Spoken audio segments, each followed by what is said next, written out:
আমার স্বামী চলে গেলে আমার বাচ্চাকে যে একটু পানি যে সামনে দেবে এই লক্ষণ নাই।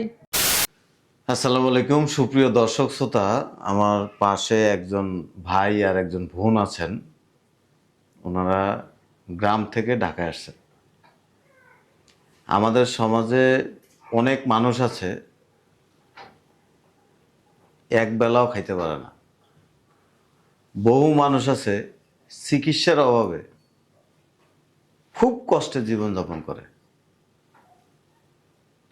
আজকের এই ভিডিওটি যারা দেখবেন, আপনাদের কাছে আমার বিনীত অনুরোধ থাকবে এই ভিডিওটি এমনভাবে শেয়ার করবেন যাতে করে এই দুইটা মানুষ পরিবার নিয়ে কর্ম কইরা ডাইল ভাত খায়া দুনিয়ার থেকে যাইতে পারে।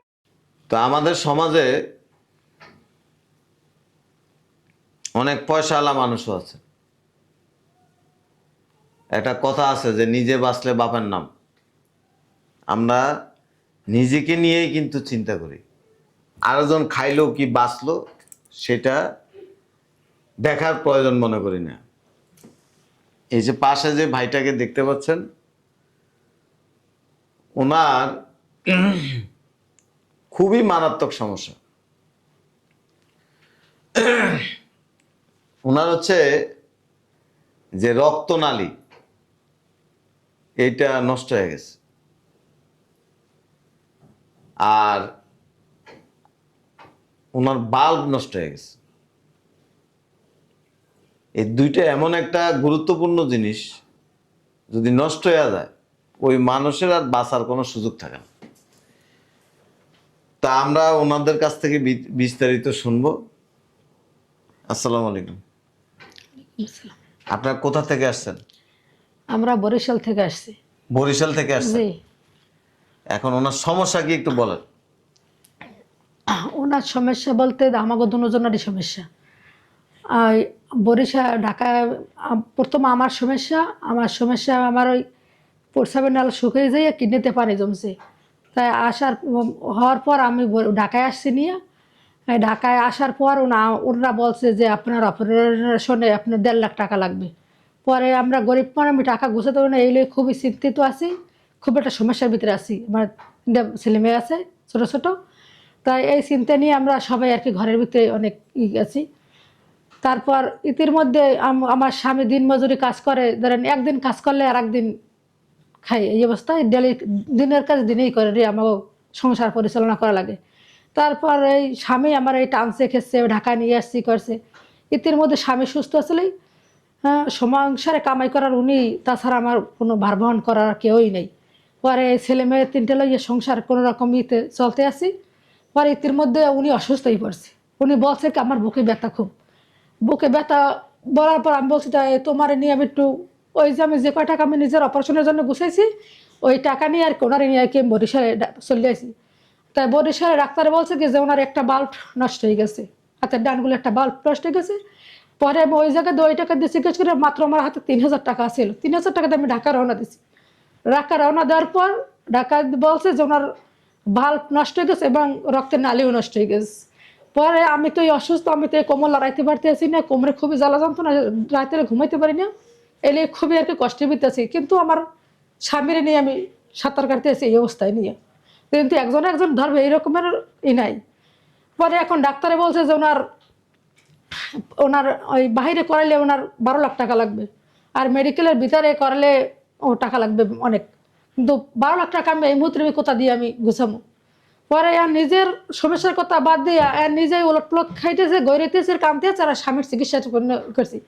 তা আমি টাকা পয়সা আমি 1.5 লাখ টাকার মতো আমি গুছাই আমি এই ওনার লই আর কি ঢাকায় হৃদরোগে আর কি ভর্তি আছি প্রায় দীর্ঘ 3 মাস ধরে।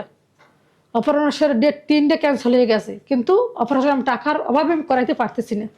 কিন্তু আমার স্বামী দিন দিন আর কি সমস্যার কারণে কোনো ভাঙে পড়তে আছে অবস্থা। তাই তারপরে এখন আমি টাকা দেওয়া যে আমি অপারেশন করবো, আমার এরকম কোনো নাই এই অবস্থা। একটু বিটে আসছিল বাড়ি, একটু ঘর আসছিল, ঘরডু আর কি আমি বিক্রি করে দিয়ে পরে আর কি ওনার থেকে ওই 1.5 লাখ টাকা দিয়ে আমি চিকিৎসা করেছি। আর এখন বর্তমানে আমি আর কি আমি কোনো পারতে আসি না। তাই আপনাকে দুয়ার আমি একটু হাত জাগাইছি, ধর আপনারা তো একটু হেল্প করেন, তাই আমি পারবো আমার স্বামীর চিকিৎসা না ছাড়া আমার কোনো আর গতি নাই, আমার আর কোনো পথ নাই। যদি আপনারা একটু দয়া করেন তাহলে, নাইলে হ্যাঁ ছাড়া আর কোনোই নেই। এই নিজে তো এখন এই নিজের অপারেশন তো দূরের কথা, দুজন আমারও অপারেশনে বলছে দেয় এই কত মাস আগে যে 1.5 লাখ লাগবে, হে দা এই অবস্থা, আর ওনারও একই অবস্থা। এই দুজন ঘরের ভিতরে দুজন ছেলে মেয়ে যে লই যে কোথায় যাম, আর এই আমি যদি মারা যাই আর আমার স্বামী যদি মারা যায়, ওগো তো দেখবে এমন দেখার মতো আল্লাহবিহীন কেউই নেই। আমরা দুজন আর কি খুব এর উপর। একটা কথা আছে, যার কেউ নাই তার আল্লাহ আছে। তো এই দুনিয়াতে বহু মানুষ আছে প্রতিদিন সকালে ঘুম থেকে উঠে চোখের পানি ফালায়। আবার অনেক মানুষ আছে রাত্রে ঘুমানোর আগে চোখের পানি ফালায় ঘুমায়। এই যে রোজার মাস, অনেক মানুষ আছে পানি দিয়ে ইফতারি করে, অনেক মানুষ আছে মুড়ি খায় স্যারি খায়, হয়তো আমাদের চোখে পড়ে না, আমরা দেখি না। এরকম বহু মানুষ আছে রাস্তা রাস্তায় প্রেসক্রিপশন নিয়ে দৌড়াদৌড়ি করে, চিকিৎসা করাইতে পারে না টাকার অভাবে। মানুষের কাছে হাত বাড়াইলে অনেক মানুষ প্রশ্ন করে যে কাজ করে খাইতে পারে না, কাজ করে চিকিৎসা করাইতে পারে না। কিছু পরিবার আছে একজনের কামাই দিয়া সবাই চলে, আবার কিছু পরিবার আছে 2 জনের কামাই দিয়া পুরো পরিবারটাই চলে। যারা কামাই করে তারা যদি অকর্মা হয়ে যায়, ওই পরিবারটার অবস্থা কি হয়? আপনি 1 বেলা খাওয়াবেন, 2 বেলা খাওয়াবেন, বারবার কিন্তু খাওয়াবেন না, বিরক্ত হয়ে যাবেন। আমাদের যে দায়িত্ববোধ, এই জিনিসটা আমাদের ভিতরে আর থাকে না। এই পবিত্র রোজার মাস, যারা আমারে ভালোবাসেন, প্রবাসে আছেন, বিশেষ করে যারা প্রবাসী ভাই বোন আছেন, আপনাদের কাছে আমার ভাই হিসেবে বিনীতভাবে অনুরোধ থাকবে, এই রোজার মাসে অনেক টাকা কিন্তু জাকাত দেন, ফেতরাও দেন, আবার সদগায়ে জারিয়াও করেন। আপনাদের কাছে আমার বিনীত অনুরোধ থাকবে, এই আপনার জাকাতের টাকা থেকে, সদগার টাকা, ফেতরার টাকা, এই 2টা মানুষের একটু দিয়ে, অন্তত এই বুড়া বয়সে এই চিকিৎসা করায় অন্তত সন্তান নিয়ে ডাইল ভাত খাইতে পারবে। আর যদি সহযোগিতা না করেন, তাইলে হয়তো যতদিন হায়াত আছে এতদিন কষ্ট করে দুনিয়ার থেকে যাইতে হবে। তবে হাসরের ময়দানে আপনাকে আল্লাহর সামনে কিন্তু দাঁড়াইতে হবে, জবাব দিতে হবে। আপনি যদি জবাব দিতে না পারেন,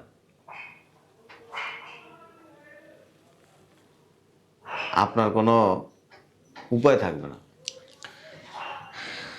এখন কেউ যদি আপনাদেরকে সহযোগিতা করতে চায়, জি কিভাবে করবে একটু বলেন।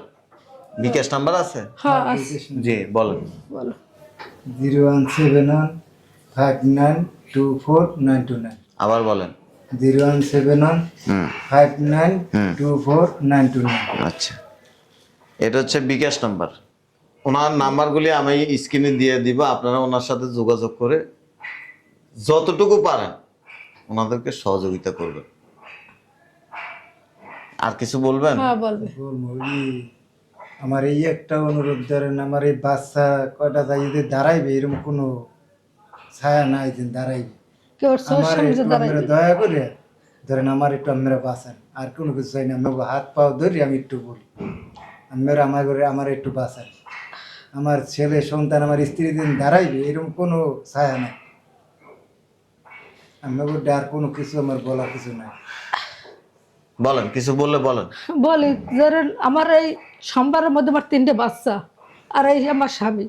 আমার স্বামী চলে গেলে আমার বাচ্চাকে যে একটু পানি যে সামনে দেবে এই লক্ষণ নাই, এই লক্ষণ আমার নাই। এখন আপনাকে যা মনে করে এইটাই আপনারা একটু করেন, দয়া করবে। আপনাকে আর কিছু চাই না, আপনার কাছে এইটাই আবেদন আমার। আমার কানতে কানতে আমার স্বামীর জন্য আমার কোলায় বিলে, আমি খালে বিলে যে জায়গায় যাই, আমার চোর বাড়ি পড়তে পড়তে আমার চোর আর কোনো শেষ নাই। এমন জায়গায় যাই আমি না কান্দি। স্বামী হারা হলে যে মানুষের কি তো মানুষ যাগো স্বামী হারাই বোঝে। তো আর বেশি কিছু বলতে চাই না। আল্লাহ আমাদের সবাইকে ভালো রাখুক, সুস্থ আল্লাহ রাখুক। কাছে আপনারা একটু আমার কাছে দয়া ধরে ওনাদেরকে একটু সহযোগিতা করবেন, আর সহযোগিতা করতে না পারলে ভিডিওটা শেয়ার দিবেন। আসসালামু আলাইকুম রহমতুল্লাহ ওয়া বারাকাতুহু।